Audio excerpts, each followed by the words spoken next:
Welcome back to Rocker's Beer Review, the place where you come for the beer review but you stay for the rock. Now today, a bit different, we're going to do a beer review and then we're going to do an album review of one of my favourite rock albums. Now I hope you enjoy this album as well. So without further ado, let's get started.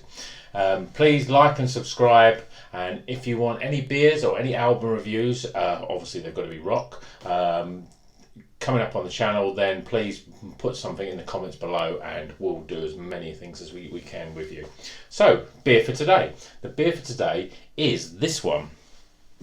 It's a wild beer Pogo, and it's pale ale, passion fruit, orange and guava. Sounds really great. Now I picked this up from Sainsbury's. It cost me £1.80, so pretty reasonably priced. Let's get it in a glass and see what it's like. Okay. So we'll pour it into a glass here. It's quite light. There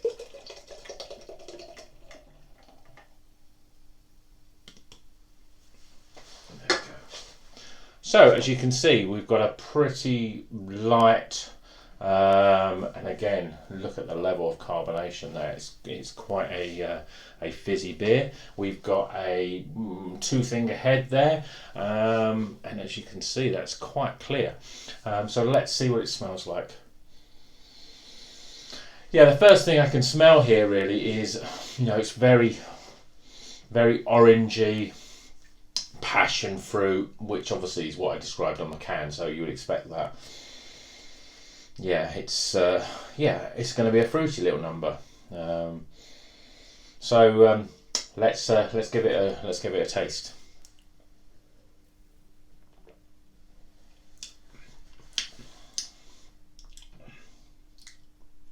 Yeah, the first thing you taste here is obviously a tropical passion fruit. Orange, the orange is a little bit more subtle. It's not like a real strong blood orange, but it's a more tangerine, nectarine type of orange taste.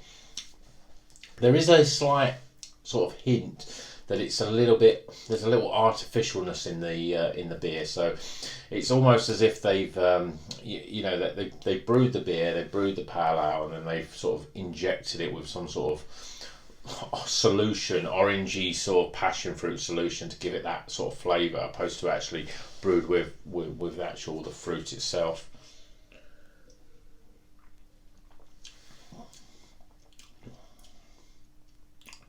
It's great.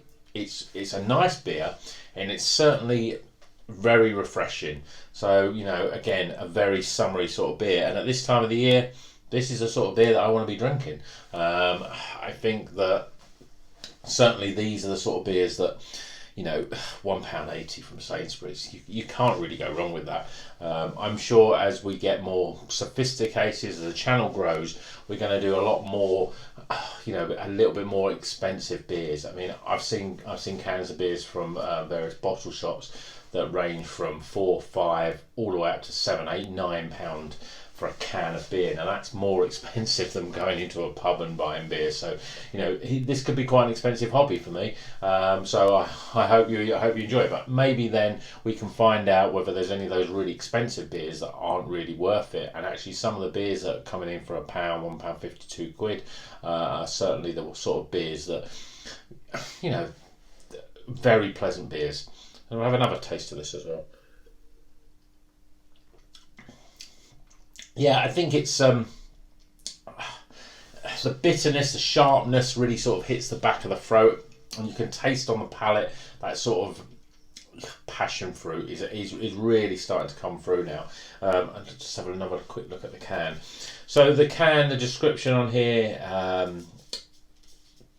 let's say, yes, it's got a beer inspired by a childhood fruit drink growing up in Hawaii. Passion fruit, orange and guava leap out of this refreshing pale ale, a tropical hit in a thirst quenching hoppy beer.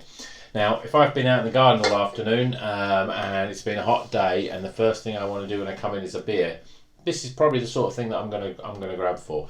Would I drink 3 or 4 of them? Probably not, because it's probably a little bit too fruity, a little bit too much. But it's a very pleasant beer, and I would give it a recommendation. So it's by the Wild Beer Company, Pogo. and as you say, it's available in most supermarkets, a couple of quid. So that's the beer review. Now this is the exciting bit, because this is the first time I've done an album review, and to be honest, it's an album that's very close to my heart, because this is the album that I first listened to when I got into rock music. I'm sure everyone starts somewhere. People recommend certain music, but for me, all of my friends were into rock and metal, and I thought I wanted to be part of this group. I wanted to be part of this gang and really get into all this sort of music, but I didn't really know where to start.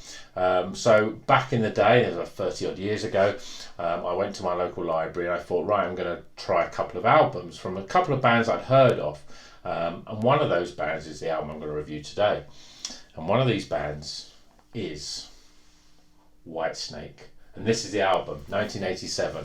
Came out, surprisingly enough, in 1987. Now, obviously at the time, I'd heard Here I Go Again, Is This Love? They're the big rock songs. They're on every sort of rock compilation that you can buy.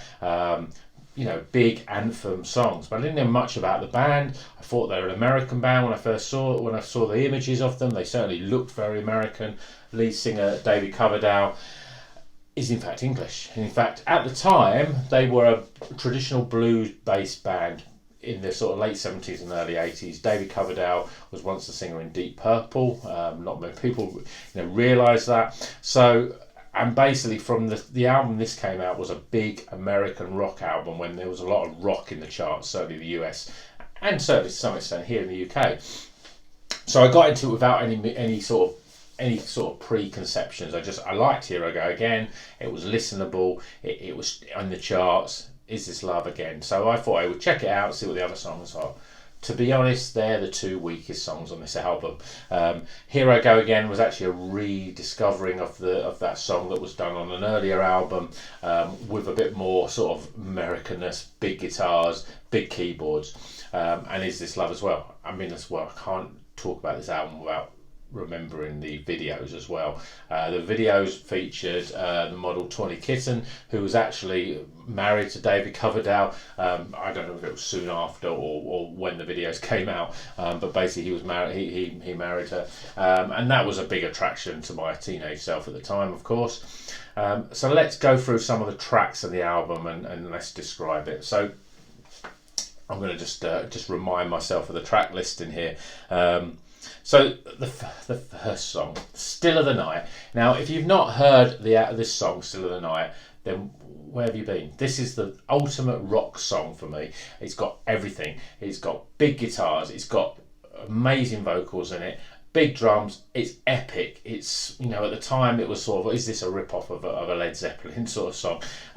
There's the big sort of guitar break. There's the video's got Adrian Vandenberg, who's playing a sort of bow with his guitar. I think it was actually done on the keyboard, but it was very dramatic, and it was it's an amazing song. So it's one of my probably favourite rock songs on my favourite rock album. So from there, where do we go? So we've got Give Me All Your Love, another great rock song. I think that was actually released as a single. Bad Boys, again.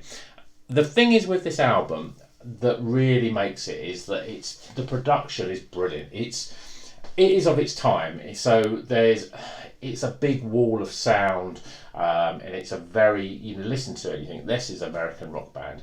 Obviously David Coverdale being English, but the rest of the band weren't from England at the time. He brought in different members, but the guitarist on this album that wasn't on the videos and wasn't on the subsequent tour was John Sykes. Now, again, he's one of my favourite guitarists. You can hear his influences on this album. He was in Thin Lizzy, but the sound that he gets, there's lots of multi-layered guitar tracks on here, but his solos are amazing. And there's a couple of the songs on here which, for the solos on them, are brilliant. Crying in the Rain, which again, like Here I Go Again, was a reimagining of that song, but God, it's big. The drums are massive, and the guitar solo in that is absolutely epic. Brilliant guitar solo in. And the other song that I really like on this album is Looking for Love. Now, this wasn't on the American release of this album. It was a sort of B-side or a bonus track. It's probably my favourite track. It's like Is This Love? It's another ballad. But my God, the outro solo, wow, epic, brilliant, brilliant solo, brilliant, brilliant album. And okay, so there's Children of the Night is another one of my favourites, a great rocker. A couple of the weaker songs I mentioned, Here I Go Again, Is This Love, but Straight for the Heart, it's a little bit poppy, it's a little bit sort of by the numbers, album filler, and the other one, Don't Turn Away, again, it's a little bit ballady, a bit about making up the numbers. But to be honest, these songs like Still of the Night, Crying in the Rain, Children of the Night, Bad Boys, Give Me All Your Love, these are brilliant songs.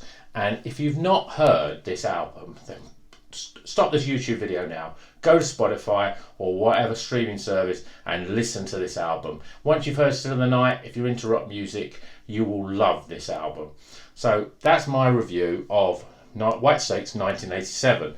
If you love the album, give me a thumbs up in the comments. In the comments, put down your favourite track. Which is the sort of song that really does it for you on this album. So this is the first album review and beer review all in one video. We've hit over 10 minutes now, so we're at the optimum level for YouTube. So hopefully I'll see you in the next video. See you later.